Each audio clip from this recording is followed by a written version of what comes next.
Yeah. Yeah. Yeah, she was. She was, wanted him to get rid of his motorcycle because him and Lamar, Lamar's.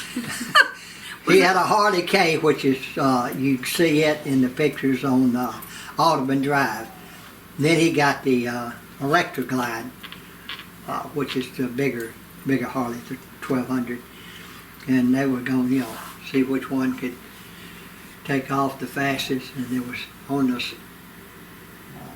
north side, and where you had a lot of area to go.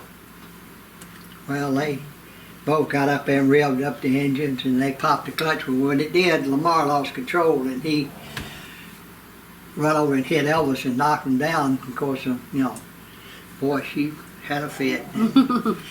She went over and it was on Elvis's leg, and she picked that sucker up almost and got his foot out from under there. And boy, she had a fit. He couldn't play with Lamar anymore. She said, What was it? Lamar slid up under a bus or something? No, that actually happened. That was, back then they had buses that run from Whitehaven to Memphis. Yeah. Mm-hmm. In fact, I knew the driver because he always let me ride the bus if I, go down there free and all. And what had happened, they was driving, motorcycles or riding along, and the bus come by, and Lamar, he speeded up, and then he wobbled. When he wobbled, the motorcycle went out from under him, and he actually, the driver of the bus saw him, and he just skidded brakes, and Lamar went up under the thing, and he got out, and he was saying, Elvis, he said, I'm sorry.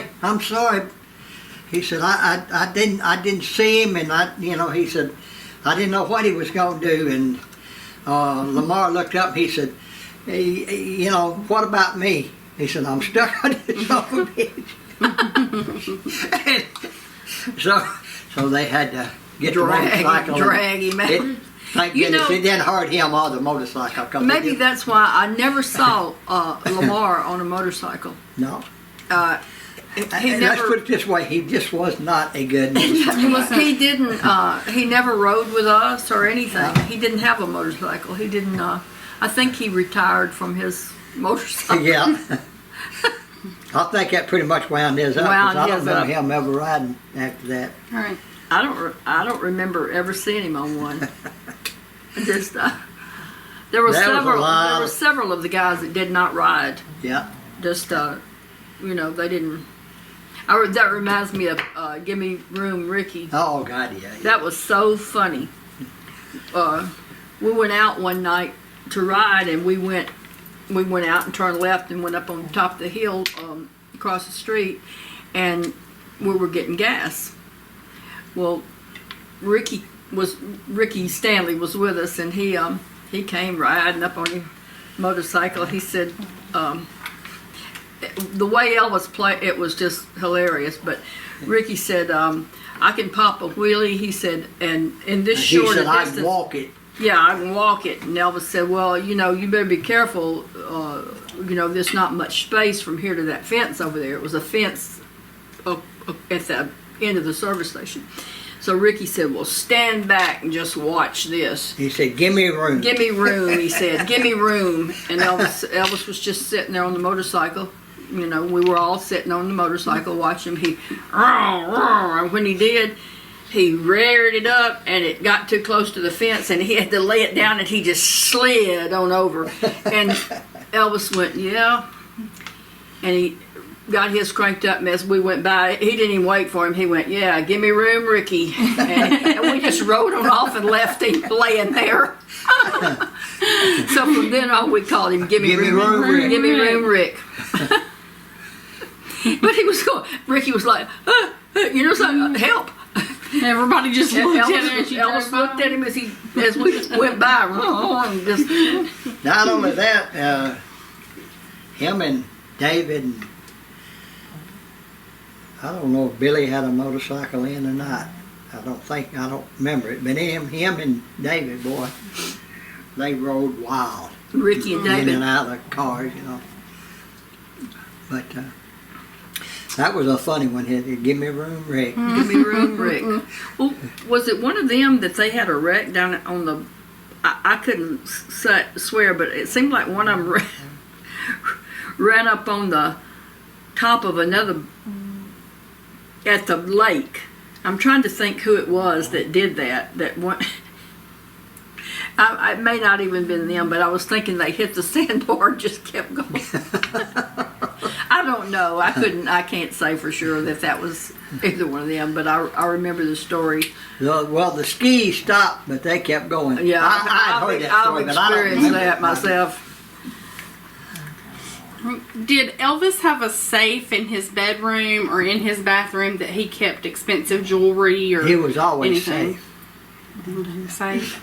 No, He did not have a safe. Where did he keep his jewelry? in his Jewelry black box. case. And, He had a jewelry box just out. well, he had this black case that he always kept, ever since 1960.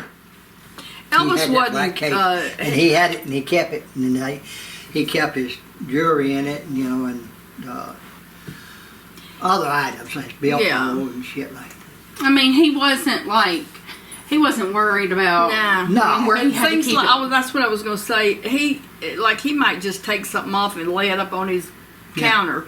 He didn't, protect and guard it and He all wasn't that worried stuff. about material. No, because if somebody looked at it and said, I like it, then he'd give it to them. Yeah. Well, most of the time, wasn't nobody, up in his room. No. Anyway. Unless I don't he think anybody would invited. have been brave enough to take that chance, though, would they? Oh, I do. Do you? Some, yeah. Well, Some I wouldn't shame say. on them. Yeah, shame on them. But Elvis, he didn't, like he said, material things, that's all, That's just just material. it. No, just, All right. Well, speaking of jewels, somebody said that they Googled one time to see. First, their question was, did Elvis wear jock straps or underwear under his jumpsuit? Because on Google, supposedly, it says that he had a diamond-studded jock strap that he wore. on Well, he concert. did, and it rubbed his ass raw, and he finally got rid of it. No, I'm just kidding. He never did. no. Don't trust the shit on He only Google. wore underwear on stage anyway, so, he didn't wear a jock strap. A jock Why are strap. you Googling that when I ask it? Well, I mean, it's You curious? probably just looking up different things, and it's different people Asked